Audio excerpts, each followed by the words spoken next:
as a CEO, as executives, managers, you don't feel like you can even confide in anyone else. I mean, you said I was bored. Who did you go to with that? The coach, or did you have Just anyone a else? coach, and that's typically who I go to are my coaches. And And what would you have done if you had no one? I wouldn't be here today. I would not be here.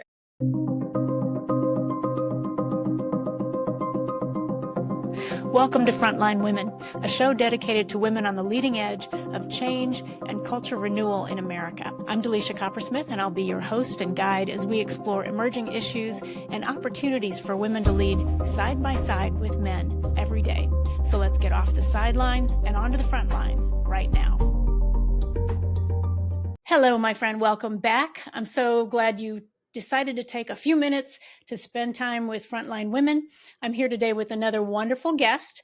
And in this episode of the podcast, I'm joined by Grace Redman, who is a CEO, a speaker, an author, and a success coach who helps people recognize when it is time to shift gears, to really be able to listen to themselves and know when it's time for that, whether in a job, in a relationship, or their daily rhythm. So we'll explore today the signs that something in your life might need to evolve, why change feels so hard for us, and how to take your first bold step forward. So Grace, thank you so much for being with us. I look forward to this conversation. I know there's somebody listening right now who needs you today. Thank you so much for having me, Dalisia. I appreciate you, and I'm looking forward to the conversation. Yeah, me too. So Grace has wowed me both on stage. I've heard her speak. I've watched her coach people in real time, just even peers in a group that we're in. And she has a depth and a wisdom that I know you all are going to love as much as I do. And this topic of knowing when it is time for a change, a lot of times we feel dissatisfaction, but we don't read that sign as what it truly is. Some people will go into depression or they'll overreact to it. And Grace is an expert in helping people sort through that.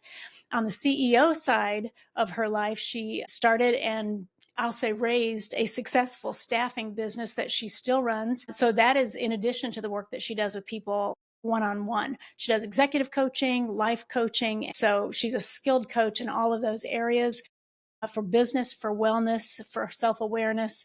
And I know we're going to have a great conversation today. So that was quite an intro. I'm sorry I went on so long, Grace, but there's a lot to you. Dalisia, I appreciate you. I'm like, well, that's a lot. No, it is a lot. So I do want you to tell the listeners about your book, Yeah. because I noticed that it is a little more prominent on your website than it was before. So please do tell us about your book. So my book, actually, it's going to be 3 years here coming up in November that we launched the book. And my book is called Can I Live? Dare to Go from Effed Up to Fabulous. So it was something fun. And, people ask me, why did you come up with that title? And when I was 19 years old, I felt that something was off in my life. And I started therapy in secret because that wasn't something that you did, at that time. And I saw the same therapist on and off for 25 years. So 10 years ago, when I started, 25 years. 25 years. That's a good therapist. So yeah, on and off. And so 10 years ago, when I started the coaching side of the business, she was transparent with me and said, when I met you when you were 19 years old, I felt that there was no hope left for you. And she said, I'm sorry if you're offended. I said, I'm not offended at all. That speaks to the resilience of the human spirit. And that's what the book's about, like how I went from being that, very lost, depressed, anxious 19-year-old to being, a successful CEO, mother, wife, daughter, And coach. coach. Yes. That's right. Because if we're not turning around and helping other people go through the things we've been through, we're really not doing our jobs, in life. And you don't have to be a professional coach. This is for anybody who supervises people or who just cares about others that they work with and live around. Yes. We should be giving back, and you have a lot to give. So it's not a surprise that you felt effed up at 19. Most people do. Yeah. Most people do. And we don't realize what a critical decision we're making, in our younger years. Like we really are setting our course. And the fact that you were able to access help, from a therapist or for other people who go to coaches, there are those times in our lives where it can really make the difference, how we're reacting to those feelings, that we have. So let's talk about those. Yeah. So you talk a lot about the signals that tell us it's time for change. And I'd love for you to share, from your perspective, your personal experience as well as what you see with your clients. What are some of those signs that someone is in a season for change? In my experience and in working with my clients, I believe those signals start in our body. And, one signal could be a headache. There were periods of times where I always had a headache and I just thought I'm tired, or, I didn't eat enough, not realizing that it was psychosomatic. I needed to really look at my life and see what was going on, because I was, sweeping some things under the carpet and not addressing them, which was creating tension in my body, creating the headaches. And at that time in my life, I didn't realize that, our emotional state is connected to our physical state, and those signs come through our body. And it's really shocking how even in 2025, so many people are completely ignoring their bodies still, Yes, even though the messaging is out there. That's why meditation has become a huge movement. It's not really a movement, but it's become a skill set that we all know we should be able to get into a meditative state at different times, at least once a day, get into some kind of meditative state, and all the health benefits of understanding the importance of breathing, the being conscious of your breath, all the basics. And a lot of us just think, well, everybody knows this, but they don't. we don't. And if I can share the story, when I first started my business 26 years ago, I hired a coach. I've always had a coach throughout my career. And one of my coaches said, Grace, I invite you to, take the time to meditate for 10 minutes every day. And I was like, is he insane? Like, what is wrong? Why would he tell me that? He's not a good coach. Well, at that time, I wasn't a good student. I wasn't open to hearing that message. Now I'm like, oh my goodness, how foolish was I? Oh, yeah. The first time I'll say somebody made me meditate was when I was 28. And it was in a workshop that was for people in the field of organizational development, right? So it was just, this is a long time ago. So it was just becoming a thing for professionals in our field to do for themselves so they could be more present as coaches. Okay. I thought it was the most ridiculous thing. I had zero patience for it. I was sitting there the entire time feeling like every second was, an hour.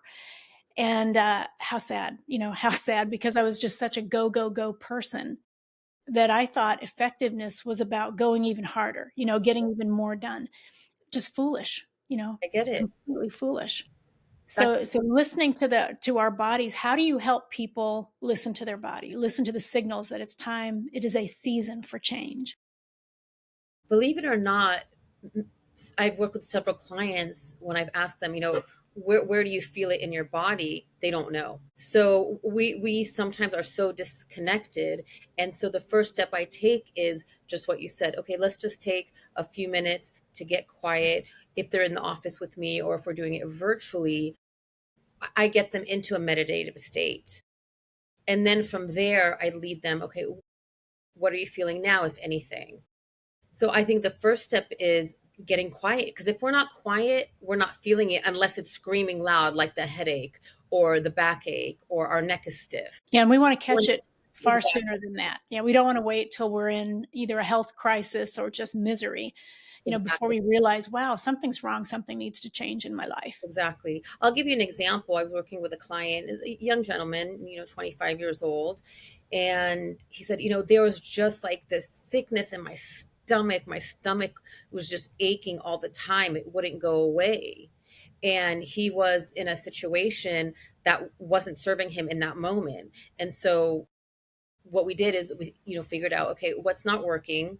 Okay, the situation's not working. What are some ways that you can voice that? So the moment he voiced it, he felt better. Yeah. Like really listening.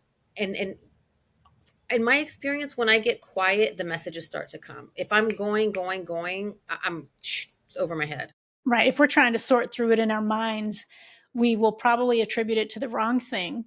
It will definitely attribute it to external factors other people or situations. We'll start reasoning through why something is causing us the problem rather than that deep listening that you're talking about. And Yes, you really have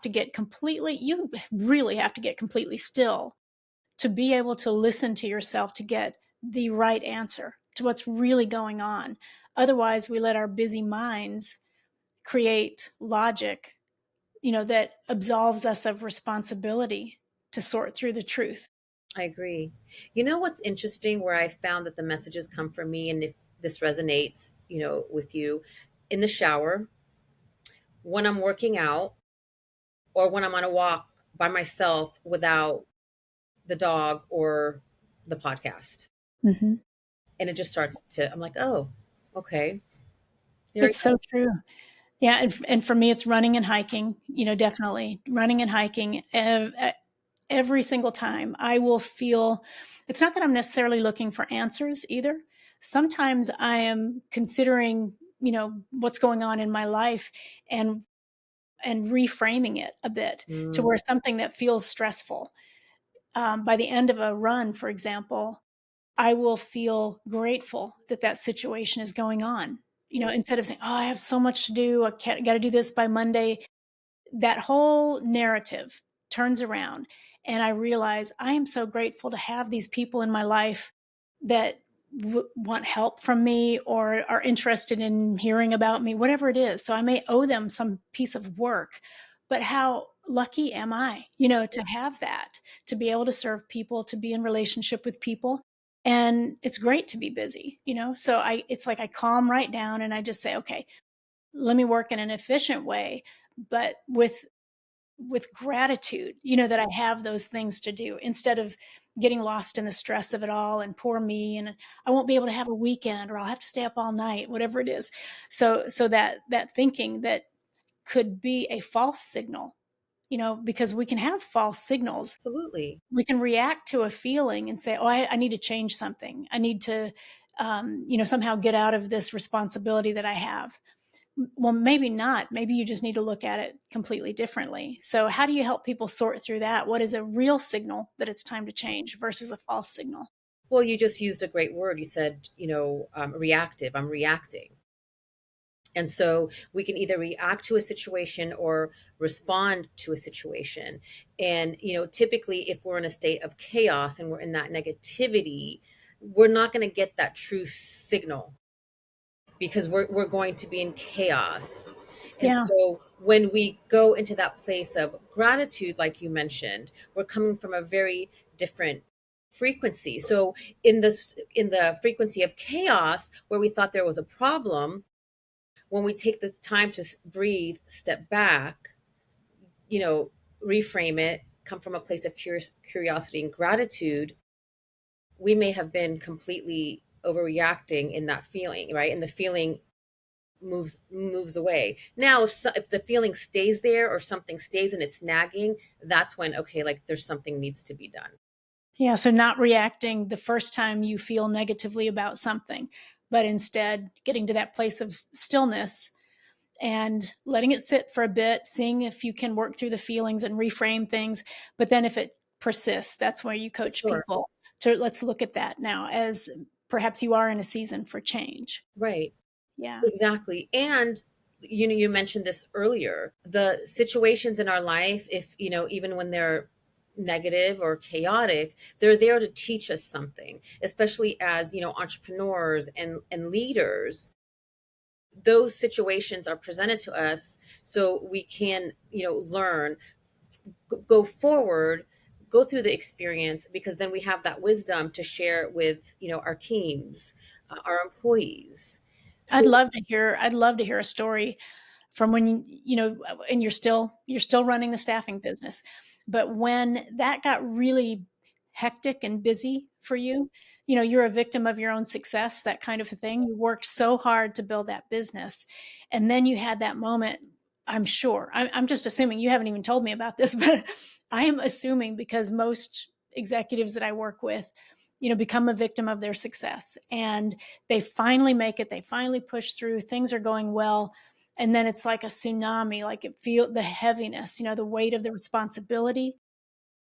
fear of failure, maybe. Tell us about a time when you experienced that and how you were able to move through that because you didn't sell the company. No, You didn't quit your job with it.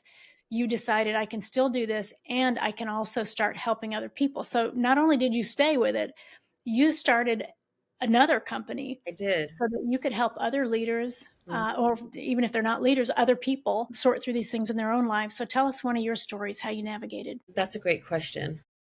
And so I remember this clearly. There's two stories.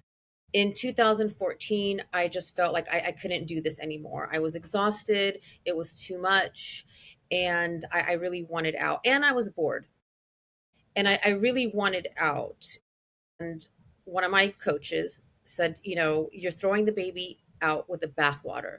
Step back, take a deep breath. You're not giving yourself time to play or rest, and you're going to die. He told me, he said, this is stupid. You're going to die. So find some help and delegate, which I did. And it freed me up because I would complain to him, like, all my friends meet for lunch on Fridays. I have to run this business, the company, the employees. He goes, stop whining. You're your own boss. If you want to go out on Fridays, create space to meet with these people on Friday. And so I did. So that was a point where I started to realize that, yes, I've created this tremendous success and I was exhausted and unhappy because I wasn't giving space to my life. And even worse is that, yeah, you probably wouldn't have been able to build the business like you did, and No, certainly wouldn't have been able to stay there long no, term.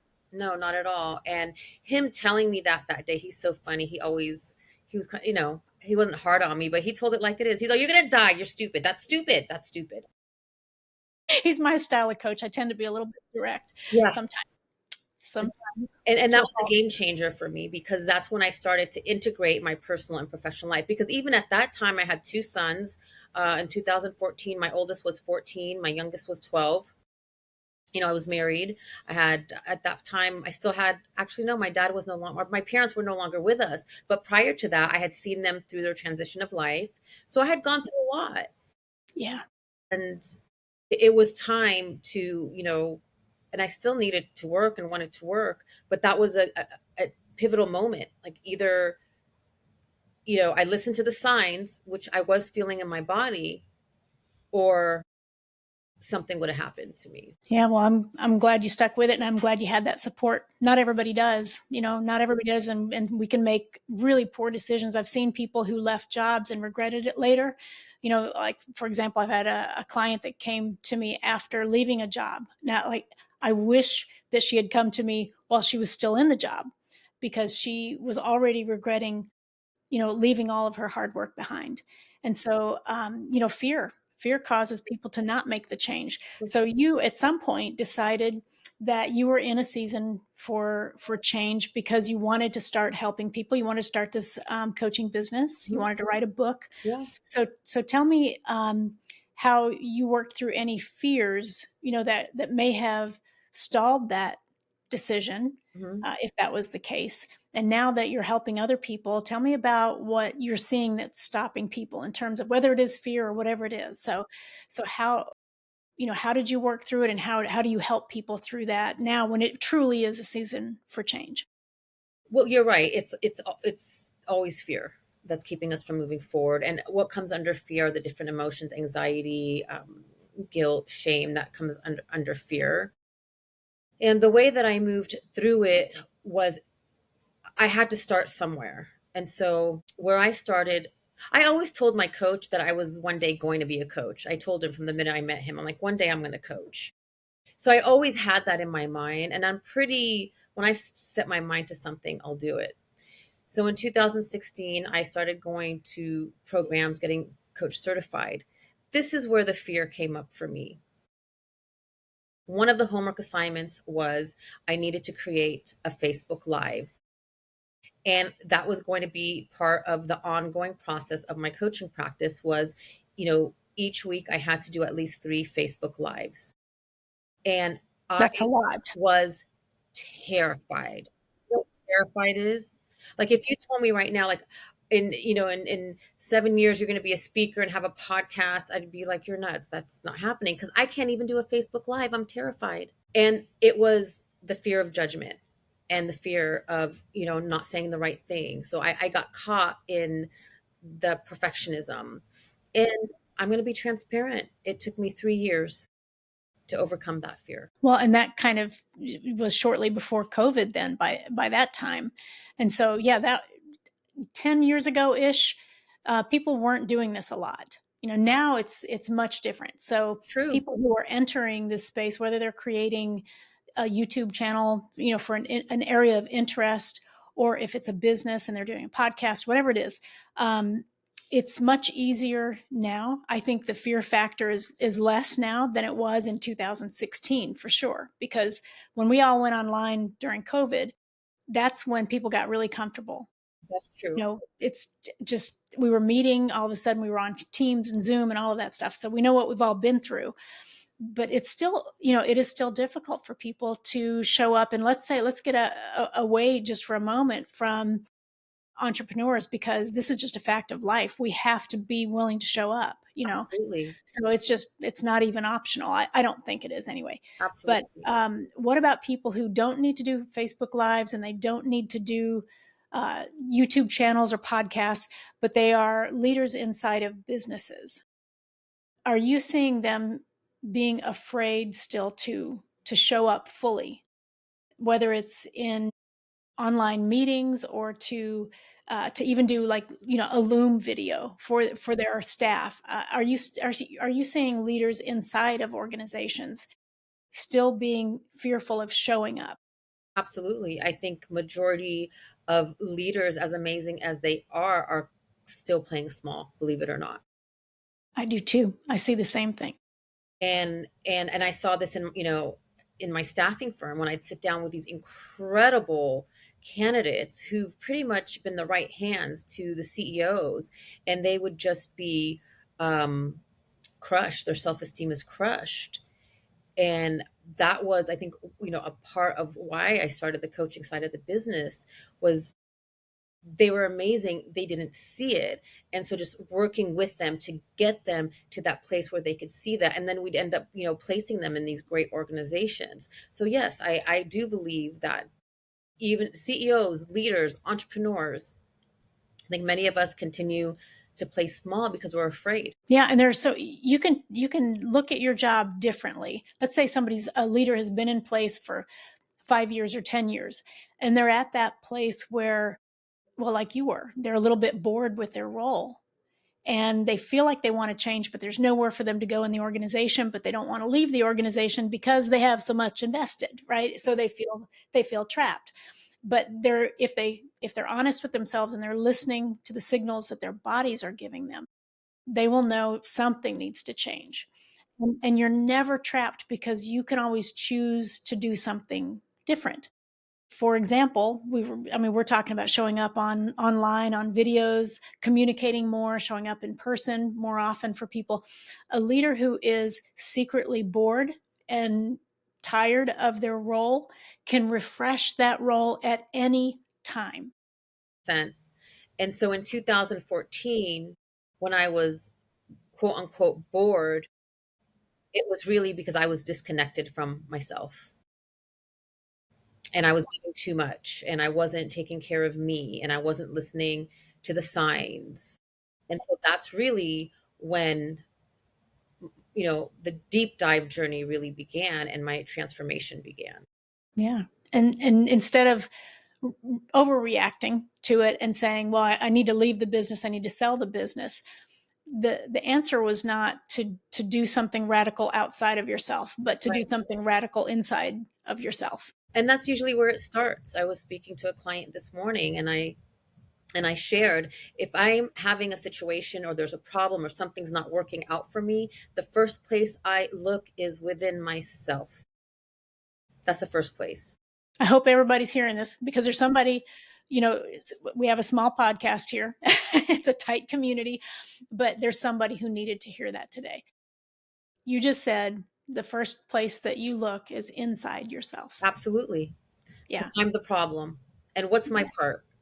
Now, it doesn't mean that I'm a doormat. It doesn't mean that I don't set boundaries. It just means, okay, what's my part in this? Let me kind of get clarity on that. And then I can decide, okay, what's the next strategic move? What's the next right move? Because even if it is a season for change, even if you're not overreacting, let's say by leaving a job or something, even if it is truly a season for change for you, going inside first. All right. And we all instinctively know this, but it's worth saying, isn't it, Grace? Like going inside first Yes. can set you up to pursue that change in the right ways, for the right reasons, with the right narrative in mind. Yes. I think it was an episode or two ago.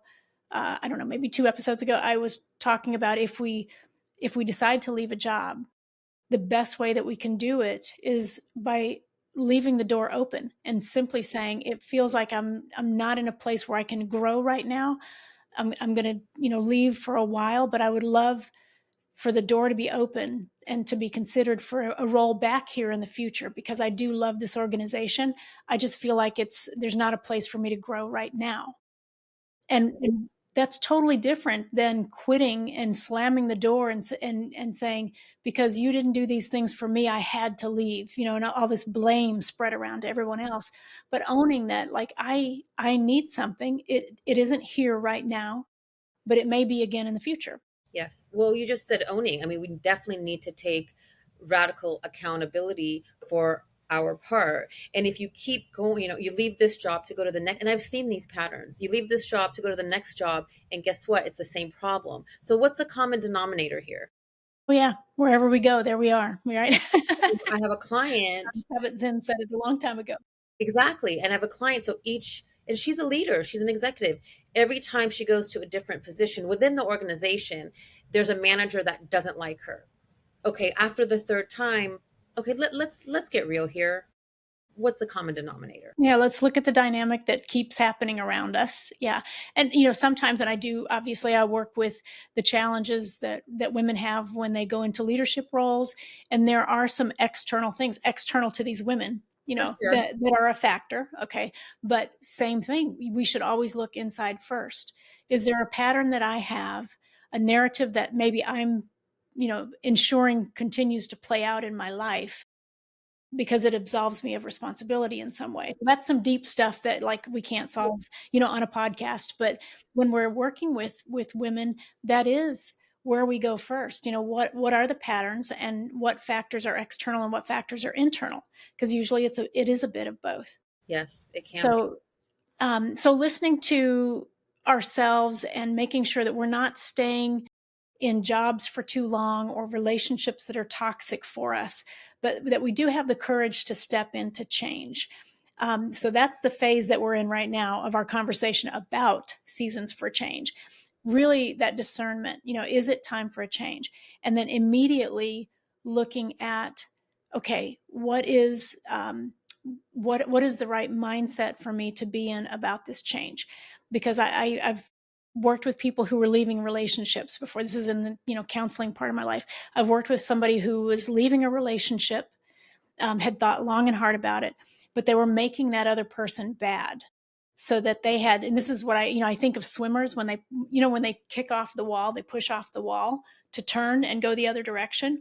Leverage. And I really encourage people to not just kick off of the wall by making the other person bad or making the organization bad, Right. but instead just making a choice. I'm making a choice. This is not right for me right now. But it doesn't mean that the other person is all bad or the organization is all bad. So we don't need to do that splitting that people do. I totally agree. Well, I feel like sometimes people do that splitting to make themselves feel better. Mm-hmm. Well, it gives them courage. It's a place to find the courage. If I'm angry, then I have a right to leave, Yes. instead of just like, I think I need to leave. Hmm. And, there's nothing wrong with, having that anger fuel you, to kind of push off the wall. Just be aware of it. As long as there's an awareness around it and you transmute it, I think that's helpful, because although, anger, we have to feel all of our emotions. Sometimes I feel like we get lost in it and we use that, as a way to keep us in the cycle. Yeah, and I'm even talking about when somebody manufactures anger. Ooh, With that, tell me which more is a about different that. thing. It's not that they're necessarily angry, but they're manufacturing, more anger or anger in the first place so that they have the courage to do something they wanted to do anyway, Yeah, instead of just owning that they wanted to do it. you know, and so we see people that'll leave a marriage and their partner's a lovely person. They are, but the person wants to leave the marriage. It's like, just own that you want to leave the marriage. Don't make that other person bad. right, Especially if you have kids, right? right. So these seasons for change, Yes, sometimes we're afraid to move. Other times we do something unhealthy to give us the courage to move. So these are times when, whether it's a coach or a therapist or a really good self-help book can help you, but trying to sort through it ourselves is probably not the best way. With a perspective of one, yes. sometimes we're going to maybe have not the greatest reaction, to that season for change. You're right. And we have blind spots. I mean, I still have blind spots. Like I have several coaches because sometimes I'm like, oh my gosh, I thought I cleared that. I thought I was aware. And then I'm like, okay, that was a blind spot. So I agree with you. It's always good to have someone to, bounce how you're feeling off of and process, because it's in that process where we also come up with the answers. So I think that's another really important piece is talk to someone that you trust, that you And feel who sees safe it differently too. for sure. Yeah. If you So can seek out somebody who is going to have a different perspective, and actually just listen to how they're looking at it. You don't have to take it on, but too often people are just looking for affirmation. yes, that's true. Which they typically know what the answer is, but they want to be affirmed and validated. Yeah. And that might help them take that next step when they have that affirmation. Yeah, so seek, the people who might agree with you, but also seek out somebody who doesn't. And it, even if you don't take on their perspective, it can help you balance your own. At least get, more balance so you can handle the situation a little bit, you know, For sure. more. Well, you're collecting evidence too. Like you're collecting evidence and then you have contrast. You understand, like, hey, this is what I want, this is what I don't want. So when you're connecting with other people, you're also gathering information, evidence. You're in a discovery phase. And that That's a helps. great way to say it. You're gathering, yeah, not necessarily evidence to support your mindset, but Right. just because evidence Can in go terms both of ways. police work is just the facts, right? Right. And It's there's objective. contrast. So the evidence can be, of what does work, what doesn't work. And then again, that's your discovery phase. And you can sit down and then make a decision of what's the next step. And if you are in a season of absolute change, it's that nagging feeling will not leave you. It will not go away. It will not subside. That's how you know. Can you share, like, with no names, of course, but can you share a story with us about somebody that you've worked with who was in a season for change, may have been misreading signals or uh, frozen in place, out of fear, whatever it was, just one of those examples of where somebody was in a season for change and did the work of, figuring it all out, worked through it and moved forward. And it just made a huge difference in their life because they did all of that work in a very healthy way. I would love to hear an example. Oh my gosh, I'm so blessed that I have so many of those examples. And that's what really inspires me to do this work. A gentleman I've been recently working with, he's just very successful in his career and in his business. And he's just been in one bad relationship after another, just very toxic. And he was toxic himself as well. I had to kind of put that on the table. Once he really committed to doing the work and taking ownership of his part and recognizing like his ego and his insecurities and the competition and the jealousy, once he put it on the table and he leaned in, he was like, wow, okay, what now? I said, well, let's start with these small steps. You got to kind of turn into to yourself. And I know as a man, this is not something easy to do, but literally within a 4-month period, the transformation that I witnessed with him and how he was feeling was like my heart is full. That's why I do this work with both men and women. I just happen to use him as an example because I met with him this morning. It's unbelievable, and just how he looks, and he's dropped 15 pounds, and he's attracting you know he's attracting better people into his life, better clients. And it's not that one person's better or another, but people that are in Good for him. yeah, better for him. And I'm always blown away. Like the work, it works. Yeah, and you said 4 months. 4 months. And that's where I think so many people think that they are in a situation that they need to change, or that they need to change, but it's too scary, it'll take too long, or they don't ask for help because they think, oh well, if I go to a therapist or a coach, or if I confide in a friend, it's going to take me years. No, it doesn't have to. There's a quote, oh, I wish I had written this down. Oh my goodness, if I had written this down. So it was one of Tony Robbins' quotes, but it's like, if there's anything at all in your life that you're not happy with, he said something like, make a commitment or make a decision to change it right now, immediately, Yes. something like that. So I wish I had it in front of me, but I'll look it up. It's a Tony Robbins quote. And I thought, the urgency Yes. that he expressed that with, like, if you are not happy with something in your life, now, it doesn't mean that you go drop your kids off at the orphanage if you're mad at them. There are other things. But if there's anything at all in your life, you have the power to change it. You truly do. Absolutely. And you don't have to slow roll it. You can say, you know what, starting right now today, I'm going to change this aspect of my life.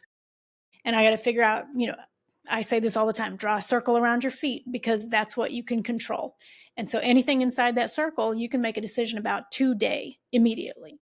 Yes, absolutely, 100%. And I've seen it over and over again. And that's why I'm so passionate about this work and working with others, because we can absolutely change our lives despite the circumstances, which makes us better leaders, makes us better, parents. And from that, it's like the pebble in the water. We create a better society. So it starts with us. And it's in corporations and organizations, in your homes. This work is not just about the leader. We're all leaders. We're all Everybody leaders. is, And yeah. it has to start somewhere, and it starts with us. It does start with us, that is for sure. And certainly the way that we feel and respond to the need for something to change in our lives, whether it's our jobs that we're not satisfied in, or something about our relationship that we're not satisfied with. And in relationships, I'm glad that the example you gave of this man transforming his life in 4 months, by being decisive and getting outside perspective and assistance. Just imagine, like, standing at the beginning of that 4 month period, he probably thought the rest of his life was going to be miserable. He did. And there was, and I'd get messages from him like, I feel like I'm going to die.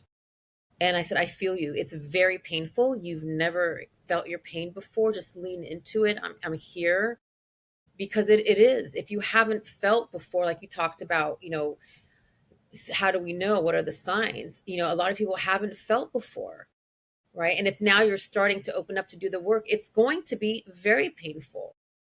It can be. It can be. Yeah. Until we learn that the signals that our body is giving us, this, even our mind, Yes. Our they spirit. they are signals. They're signals, and we don't have to have a negative response every time we get a signal. We can start learning that, okay, there's a wisdom here that's speaking to me. Mm, I'm lucky that I can hear it now. that's beautiful. Yes, it is the wisdom that's within us that's speaking to us 100%.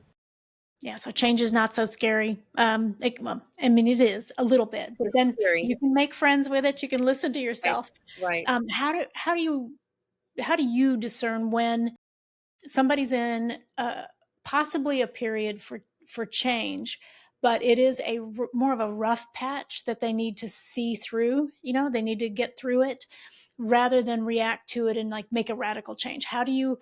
Maybe this question I'm asking you is, how do you help someone understand whether it's time to go or it's time to stay and change internally? That's a great question. again, I would do some discovery with them. I would ask questions, about, let's say this isn't a relationship, right? I'll ask them, well, what were your past relationships like? What were your relationships like with your parents? So I would kind of drill down a little bit. And so if there's a common theme and a pattern, then I say, okay, let's look at your part first. Start talking about that. And you start making these incremental changes. If they really are committed and consistent, then they start making those changes, yet they don't see a shift in the situation.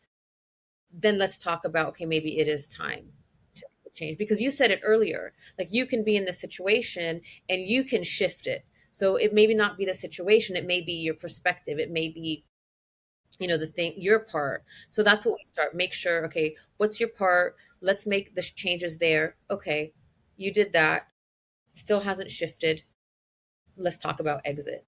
And you're just, this phrase came to mind: grow before you go. Oh, I love that.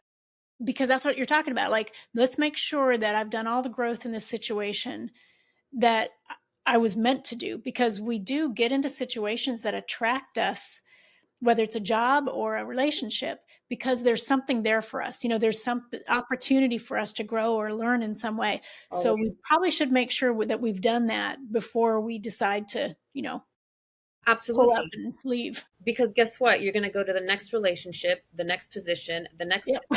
and it's going to be the same patterns but different faces, different names. Yeah. That lesson's going to show up again for sure.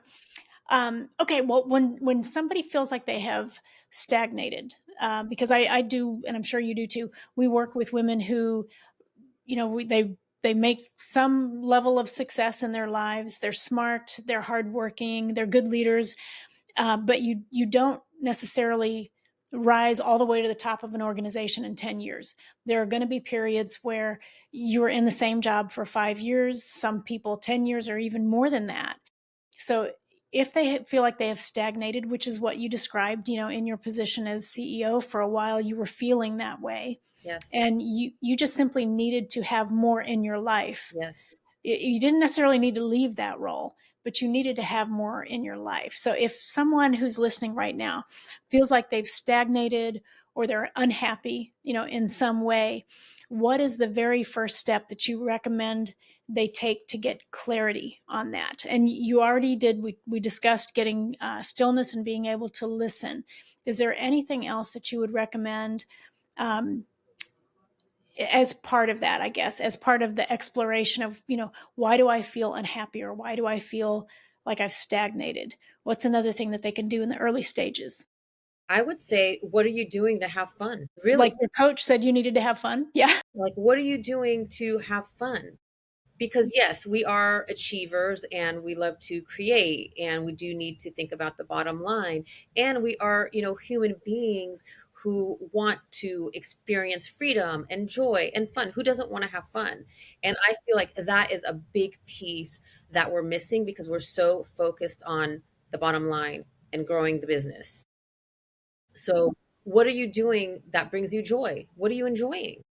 So, if you look at your day and you're not really enjoying much or having fun, I'd start right there. I know that sounds silly or It childish, doesn't. It's a huge flashing signal. If but there is an absence of fun and play, I think you said the word play, then you're not operating on all cylinders, because I do think that enjoyment and love and fun and play, they're a part of the human experience. And when absolutely. that's absent, Ah, then we feel its absence. absolutely.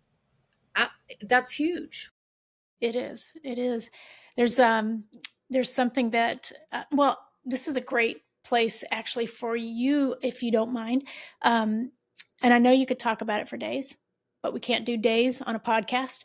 But can you give the listeners an overview of the framework, that I watched you work through and sort of fine tune, because you were trying to express how people can, well, dare to achieve, Right.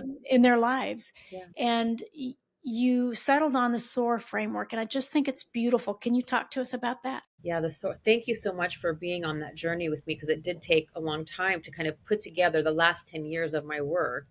And yet we came up with the SOAR method.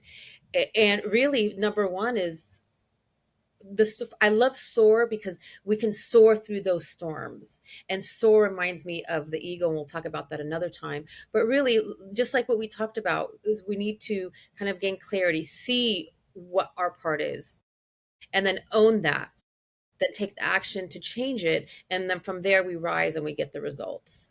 And you can just use that methodology, that framework in every area of your life to make those shifts. And Yeah. So, what I want to make sure that we have this in our mind. So let's go with the gentleman that you were just talking about, and his situation of feeling like he's stuck in these toxic relationships and whatever else was going on in his life. Can you walk us through his experience that he's been through over the last 4 months, using that SOAR method? sure. So number one, like, he had to gain clarity and see what his part was. And his part was he was responding from the child within him who wanted, that love and affection. So, okay, we see that. Okay, now we need to shift that from wanting the love and attention from outside. You need to bring it into yourself. Next, you had to own, like, you made these really bad decisions. And, it's okay. Own it, take accountability, like, forgive yourself. And then now you need to act. Like, what's the action you're going to take that's different than what you've been doing? So once you see, you gain clarity, you make the shift, you take accountability, you own it, and then you act, you do a different, make different decisions, which he's been doing.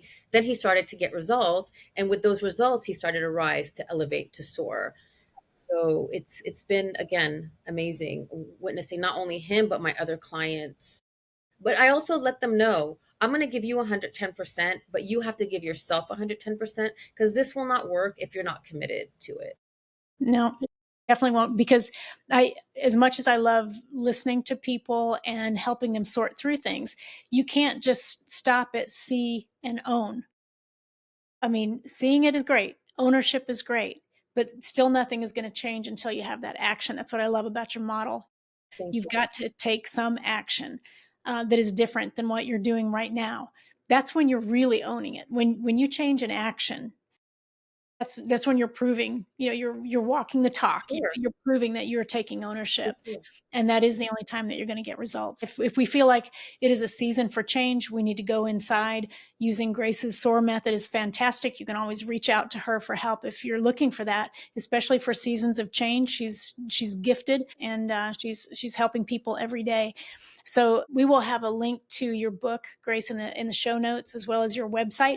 Is there a resource on your website that people can look for that might help them in their season for change? Oh my goodness, there is hundreds of hours of content, free content, on my website, from the blog to the podcast. So yeah, so many hundreds of hours of content that can help for sure. Yes, and your stuff is pretty addictive. I like your Thank you. podcast too. Your podcast is called Real talk. Real Talk with Grace Redman. Yes. So we'll make sure we have a link to that as well. So Grace, thank you so much for being with me today to talk about these seasons for change Yes. and how we can soar through them. I appreciate you, and it was a pleasure being here with you. All right. Well, thanks for being a frontline leader where you are in your world, and everyone, we will see you again soon. Thank you so much.